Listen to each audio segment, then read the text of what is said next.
Good branding is non-negotiable when it comes to your Amazon product, and this is why. I see so many sellers saying, oh, this product is too saturated. There are too many Chinese suppliers selling this product. I will never be able to compete on pricing, but I just want to let you know that this is the perfect opportunity for you as a small business to step in and compete in this product category. And that's because with Chinese suppliers, they don't really focus on branding. So this will be your differentiator. You will come up with really cool packaging, really cool branding. You'll know exactly who your target audience is. Usually Chinese suppliers are just targeting the keyword. So literally anybody that's searching for it, that's who their target is. But for you, on the other hand, you can customize the color and a little bit of the look of the product. Of course, you don't want it to be too expensive, the customizations that you're doing, but you can target it towards whether it's women or men or a certain age group and create everything with your branding and your packaging towards that goal. So when you show that off in your main image and you leverage Instagram and you leverage influencers, that's going to differentiate you from Chinese suppliers, and you'll be able to get the sale even if their product is cheaper than yours. Now, you really don't have to pay someone thousands of dollars to come up with really good branding for you. You can just do it yourself, and it's mainly through getting inspiration from Pinterest. There are so many ready to go brand guidelines that are up on Pinterest. There's also something called Creative Market that has really cool options. When starting your Amazon business, I wouldn't spend thousands of dollars getting someone to do really professional branding at the beginning unless you have the budget for it. It's gonna take a pretty big cut off of your profit when it comes to your first and second and third inventory round. I would just do it myself. You can find really cool fonts on Creative Market. You can find really cool brand guidelines on Pinterest, and they have already all of the color schemes. Just type in your target audience and the keyword like really cool branding on Pinterest or trendy branding for 2024, and you can browse through the options and pick from whichever one that you like. The best way to show off your branding is in the main image. Let's say, for example, your product comes in a pouch. Even if the pouch just has your logo on it and it's very simple. But that's not really appealing to show off in your main image. What you can do is include a 3D render of a box or a pouch that maybe looks slightly different and includes really cool wording about your product and your benefits and shows off your branding.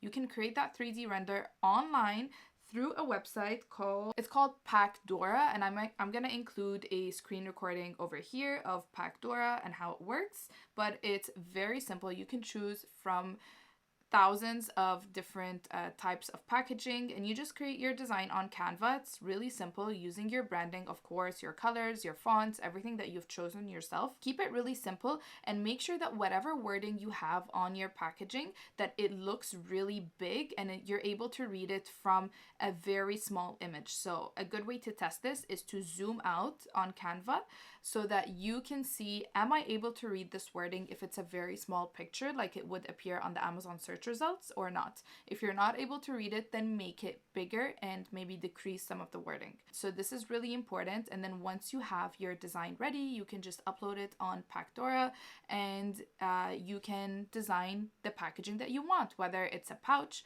or a box, whatever dimension you want. They have literally everything. And I believe it's just $29 a month. You can sign up even just for 1 month. So you're able to export the images. You can angle it however you want. It's really, really useful. So that is the best way to include your branding in your main image. And then of course, for the infographics, you definitely need to have infographics that show off your really cool branding. And you can honestly hire somebody to do this. You don't need to do infographics yourself. I find that it's a lot better when you do hire someone to do it, because infographics are really going to sell your product.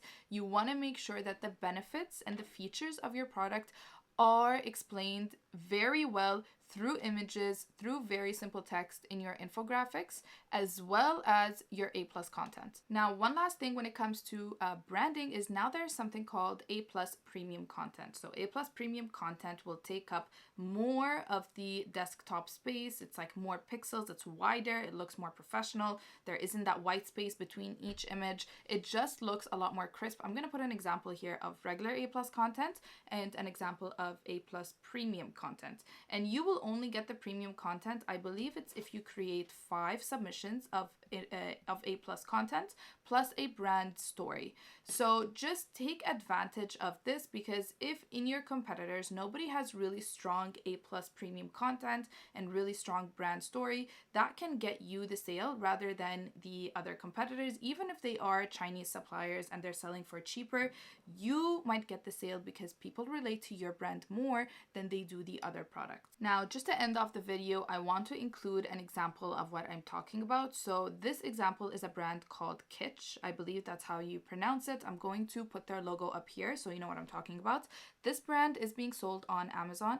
They sell beauty essentials targeted towards women. Now, I'm going to show you an example here. When you're searching for volumizing hair clips and you scroll down, there are Chinese suppliers that are selling hair clips, the volumizing hair clips specifically, for a really low price. Over here, you can see that there is a pack of 10 being sold for $10. And then you can scroll down a little bit. You'll see their brand come up, but I'll touch base on that in a little bit. There's another one, pack of 10 for $10. They have around 700 reviews. Scroll down even more. Again, pack of 10 for $10. So as you can see, people are selling packs of 10 for $10. Now this brand, because they were able to position themselves as a luxury premium high quality version of this, and it's all due to their branding, to be honest, and it's all because they know who they're targeting and their branding really reflects that. So you'll see here that they are selling only 2, just a pack of 2 for $8, as opposed to all of the other competitors selling a pack of 10 for $10. So it is a lot more expensive, but they have a lot more sales. They have 5,000 units sold in 1 month. Even if they are the most expensive version of this product. So this really reflects that branding will pay off. Even if all of your competitors are much cheaper than you, you will still stand out. If your branding is shown off, you can see there's nothing different about their product except the color of it and the packaging. So it's just the color and the packaging. That's what positioned their product as the more premium version, because they know who they're targeting and it really shows in their branding. So that is it, you guys, for today's video. Hopefully this was helpful. Thank you so much for watching, and I will see you next week. Bye.